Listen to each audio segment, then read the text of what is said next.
I'm going to keep this short and sweet. If you want Alex Bregman to stay with the Boston Red Sox past this season, if you want him to sign his much-deserved extension, go down below and like today's video.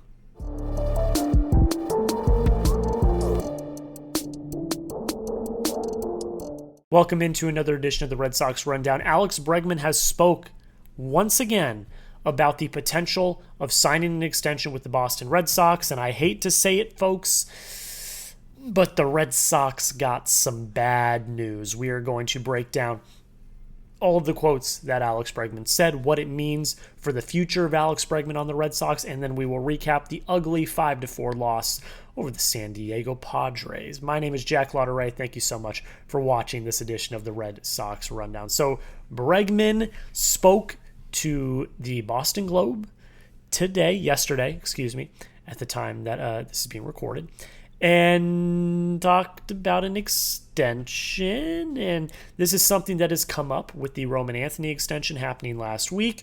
Oh, Alex Bregman's next. They should extend Alex Bregman. It's time to go. I know that long-time commenter of the channel, Paul, says he doesn't deserve an extension.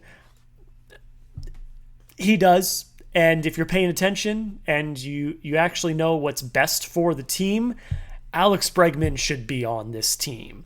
So I'm just going to say that off the top. Alex Bregman absolutely 100% deserves an extension. You know why?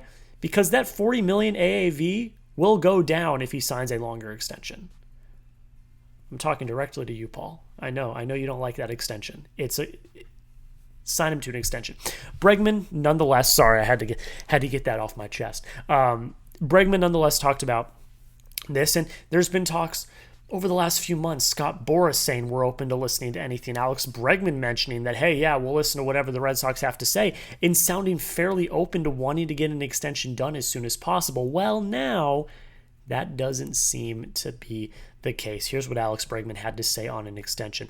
Obviously, we're open to talking when the season is over, but for the next few months, I'm just really focused on baseball. I'm just focused on trying to do what I can to help this team win and get into the playoffs. I feel like that's where my head and mind need to be. So the Red Sox missed their opportunity. The Red Sox missed their opportunity. Now, that's not to say that something can't happen. We heard that with Garrett Crochet. He set a deadline for opening day, and then they ended up signing him a few weeks later. It can happen. Of course it can happen. But the Red Sox missed a prime opportunity when Bregman and Boras were both openly saying they were willing and wanted to listen on extension offers. This is the issue I have with Craig Breslow in the front office, is they play tunnel vision so much. They tunnel vision so much. Oh, it's the MLB draft. We have to focus on the MLB draft. Oh, it's the trade deadline. We have to focus on the trade deadline. Oh, we got to focus on getting Roman Anthony an extension. The front office is composed of tens, if not hundreds of people. Multitask, gentlemen and ladies. Multitask. For once in your life, you can talk to more than one person at the same time. It's perfectly, you are perfectly able to do that. The issue that I always run into is it always seems like the Red Sox tunnel vision on one thing, and that is the one thing they did at the trade deadline. They tunnel visioned on Joe Ryan, and that is all that happened. They tunnel visioned on controllable pitching, and that was it. They didn't look at any of the other options. They had to panic. They panicked with the Dustin May trade at the end of the day. That is my biggest issue with this front office. They missed an opportunity when Bregman was basically begging to talk about an extension. The Red Sox didn't. They were tunnel visioned on whatever else they were thinking of. So they missed a prime opportunity. And I'm telling you, I've told you once and I'm telling you again, if Bregman finishes this season without an extension, he's opting out and becoming a free agent. He is. I'm guaranteeing that right now. It's going to happen. You have to try to make something happen before the end of the season. What's your confidence level that the Red Sox are going to re-sign Alex Bregman? Go on a scale of 1 to 100. 100 being oh yeah, it's a lock, 100% chance, I totally believe it. One being, there's no way he's going to be a member of the Detroit Tigers. It is what it is, blah, blah, blah, blah, blah. Scale of 1 to 100, what is your confidence level that the Red Sox re-sign Alex Bregman? The thing that really grinds my gears around this whole situation is you desperately need Alex Bregman on this team. I'm going to go back to my good friend Paul, who comments a lot on this channel, and his whole argument is Bregman is injury prone and he doesn't deserve the $40 million AAV that he's getting, and they should just let him walk if he doesn't want to come back. Well, the way I would counter that is, one, if you sign him to a longer term extension than you did, the AAV is going to be lower. The reason Bregman came to Boston was the opt-outs and the incredibly high AAV. If you sign him to an extension for 8-9 years, however long he wants to sign to stay with the team for the rest of his career, that AAV is going to be lower. So I want to say that just off the top. Secondly, oh, he's injury prone. He doesn't deserve it. This, that, the other thing. I think something that we are forgetting in that argument is what Bregman means to the team as a leader and as a veteran presence in the clubhouse that has won before. That is something you need. The Red Sox have not had that over the past few years. And what's happened? They finished last in the AL East. You have that veteran presence in the clubhouse helping these young guys grow and become, certified big leaguers. That is a price. It's priceless. It's priceless. And Alex Cora thinks it is too. He's going to keep progressing. This is Alex Cora and Alex Bregman. He missed a lot of time. The fact that he's posting every day, putting good at bats, playing good defense, and leading the team, that's why we got him. He's doing an amazing job. This kid only knows about August and September. He's impacting the guys in that clubhouse. Stay in the moment. Don't get ahead of yourselves. Don't look around. Just stay here. He's amazing. He's really good at what he does. It's not just the on-field play that you're paying for. You're paying for basically a second manager, a player manager. You're paying for a leader of the clubhouse that the Red Sox have not had for years. That's valuable. That's valuable.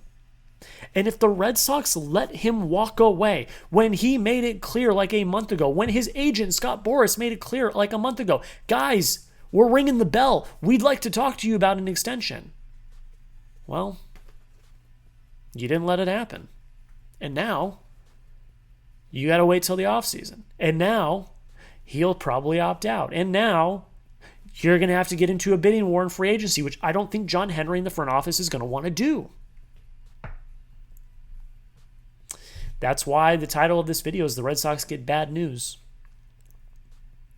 Because if Alex Bregman goes into free agency, we already got the reports that the Tigers are going to go all in. And I don't think you want to get in a bidding war. Doesn't matter if it's with the Tigers. I don't think you want to get in a bidding war at all. And I think if the Red Sox get into a bidding war, they're going to lose. Lock him down now while he still wants to be here. Don't give him a reason to leave. Please, please, please make it happen. Does Alex Bregman retire as a member of the Red Sox? Type Y for yes if you think he does. Type N for no if you think he does not. I think at the end of the day, he wants to be here. So I'm going to be cautiously optimistic and say he does.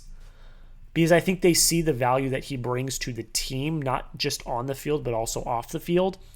But again, this front office scares me with types of stuff like this. Now, Breslow's really good in the offseason. He gets stuff done in the offseason. But, I just don't know if they're going to want to get into a bidding war. That's really what concerns me. But you let me know. Does Alex Bregman retire as a member of the Red Sox? Y for yes, N for no. Let me know down below in the comments. We're going to talk about the game here in a second, but when the Red Sox make a move, we make a video. We did it for the draft. We did it for the trade deadline, and now we're doing it for the latest injury news. We did a waiver claim as well.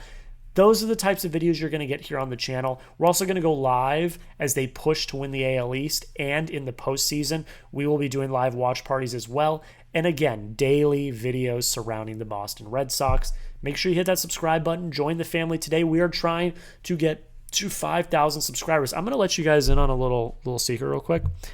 I have my annual performance review next week.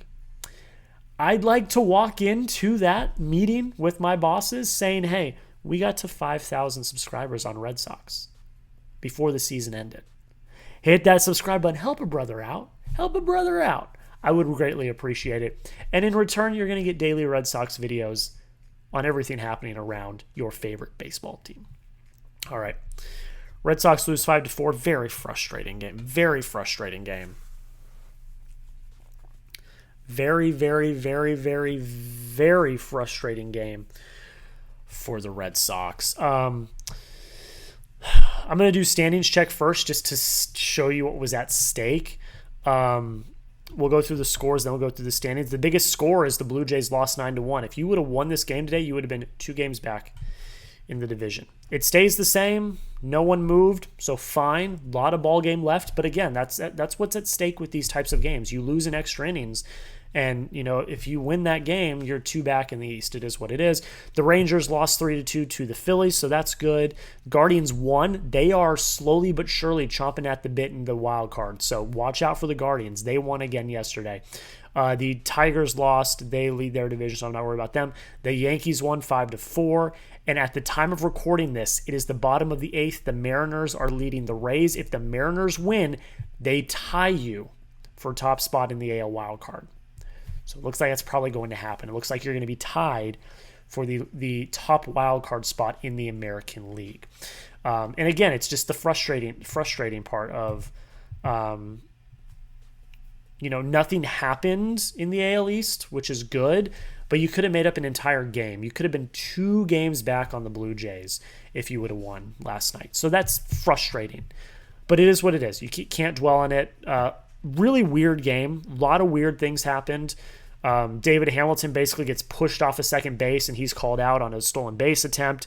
The umpire last night was absolutely horrific. He was horrible, and it seemed like, I cannot wait to see the umpire's scorecard this morning. It seemed heavily in favor of San Diego. I'm not going to blame the loss on an umpire. I will never do that, but he was bad, and I think most people would agree. I cannot wait for the ABS system next year. It's going to be absolutely fantastic, but at the end of the day, you just didn't get it done. 3 for 14 with runners in scoring position. You left 11 runners on base. Honestly, you did better than the Padres in that department. The Padres went 2 for 10 and they left 12 runners on base. But at the end of the day, they did what they needed to do, and that was just really disappointing. You got out to the lead at the beginning, and you were up 1-0 in the first, and you could not put it away. The second was a killer. You had bases loaded, couldn't score any runs. Numerous times you had multiple runners on base and you just couldn't score. I mean, the 10th was evident. You had a runner at second to start the 10th. You didn't even move him. David Hamilton tried to, bunt base hit and tried that 4 times and ended up striking out on a foul ball bunt. Like, guys, fundamentals, put the damn ball in play. Like, that's something I will continue to harp on with this team, is incredibly poor situational hitting, especially in extra innings. I believe they're 1-8 on the road in extra inning games this year now. That's inexcusable. That cannot happen. You have to be able to win some of those games. You're winning at home. That's great. When you get into the postseason, you're not always going to be at home. So you need to be able to grind out games on the road and win games on the road. They didn't do that in Chicago. They didn't do that in Philly. And if you lose this series to San Diego, that's 3 series losses to really good NL teams on the road. That's not great. That's not great. But deep breath, 1 game, not the end of the world. It is what it is. I will say, you used up basically the entirety of San Diego's high leverage bullpen. Adam, Suarez, Miller, Estrada all pitched last night. 1, 2, 3, 4, 5. They used 6 relievers. So, you used 4. So you won the reliever game. So that's at least favorable for you today. Now, Dylan Cease is on the mound. He's really good. You have Brian Bayo on the mound. I'm not really worried about Bayo. So the pitching matchup is pretty even, and then you are leading in the reliever category. So that might be one silver lining from last night, but we don't take moral victories here at the Red Sox Rundown. You lost the damn game. Obviously the worst part of the night was Lucas Giolito. I mean, like, you could tell his command just wasn't really there last night. He gave you 4 2/3, 5 hits, 6 walks, 4 runs, 1 K. Only 1 strikeout is not great. You walk 8, 6 of them are from Giolito. The 5th inning was atrocious. He walked 4 straight. I believe it was 4. No, it was not 4 straight, but he walked 4 batters. He walked in the tying run and the, at the time, go-ahead run for San Diego. Now, that's not completely on Giolito. Alex Cora should have had Mats up in the bullpen earlier. Alex Cora should have seen that Giolito was struggling. Alex Cora should have pulled him, and he didn't. He gave him a longer leash than he probably should have had. He walked in 2 runs, and at that point, the damage was done. So that's just as much on Cora as it is on Lucas Giolito. But I do want to say, Lucas Giolito, if you want to be the number 2 in this rotation, which at this point, that's what it has to be because the trade deadline has come and gone. If you want to be the number 2 in this rotation, and you've been really good this year, so I'm not going to crap on you completely, but this is a message directly to you. If you want to be the number 2 in this rotation, for a potential playoff run, you need to grow a pair and get the hell out of that inning. If your manager is going to trust you to have a longer leash, you need to get out of that inning. It is inexcusable to walk in the tying and the winning run. Challenge these hitters. Like, it's inexcusable. Now, if there was something wrong, if there was an injury, whatever, I'll eat crow. Fine. But, yeah, it was not great. I didn't love what I saw from Giolito tonight. Command was definitely an issue. Only 1 strikeout. Not a great night from Giolito. The offense also wasn't great. 15 strikeouts. Can't happen. Like I already talked about the situational hitting. Roman Anthony, ice in his veins in the 9th, ties up the ball game with a ground rule double. That was awesome to see. Alex Bregman had a fantastic night, 3 for 4 with a walk, looked really good. Jarren Duran went 2 for 4. Bregman and Duran were like all of the offense for like the first, like, however many innings. Like, they were a majority of the offense. Masataka Yoshida also goes 2 for 4. Other than that, pretty bad day for the Red Sox. 9 hits, 6 walks, not bad. 15 Ks, can't happen. You got Brian Bayo on the mound today. You've got Dylan Cease on the mound for the Padres. And like I said, you are winning the reliever battle. The Padres used all of their high-leverage relievers last night. You used some of them. Jordan, I do actually want to give a shout-out real quick. Jordan Hicks pitched really well. And we've crapped on him a lot, but he pitched really well. So shout out to Jordan Hicks. Really good on him. Looked great. Steven Matz also pitched really well as well. Your bullpen pitched awesome. It was just Giolito. The damage was done. So it was what it was. Do the Red Sox win this series? Yes or no? Bayo versus Giolito. No, Bayo versus Cease, excuse me. We'll see. You should win this series because then you go into Houston, who you just swept, but you're going on the road. So really big 4 games for the Red Sox before they head back home because the schedule lightens up after that. But you need to prove that you can beat some of these good teams on the road. You need to prove that. You can beat as many teams at home as you want, but when you get into the playoffs, you're going to play on the road at some point or another. So it is what it is. Do the Red Sox win the series? Yes or no? Let me know down below in the comments. While you're down there, make sure you hit that subscribe button. Like I said, help me get to 5,000 subscribers as soon as possible. I really do appreciate it. We'll be back later today with a recap short and then tomorrow morning with our regularly scheduled long-form video. Thank you all so much for watching. We'll see you in the next video. And until next time, go Sox.